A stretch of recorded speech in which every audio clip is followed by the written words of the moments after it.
Would like to once again task our respective government officials to expedite the negotiations of the remaining MOUs and agreements, and these are largely in the areas of forest management,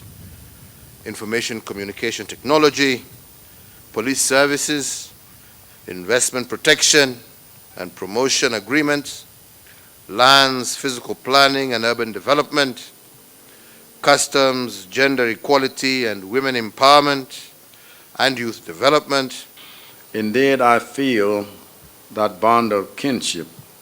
even now as I stand shoulder to shoulder with Your Excellency to announce a new dawn of cooperation between our two countries. It is for this reason that I echo Your Excellency's celebration of the remarkable progress that we have made in our bilateral talks. It is no small thing that we have successfully agreed to and signed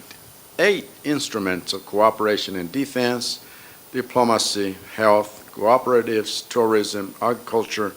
and other areas for the mutual benefit and development of our two nations and peoples.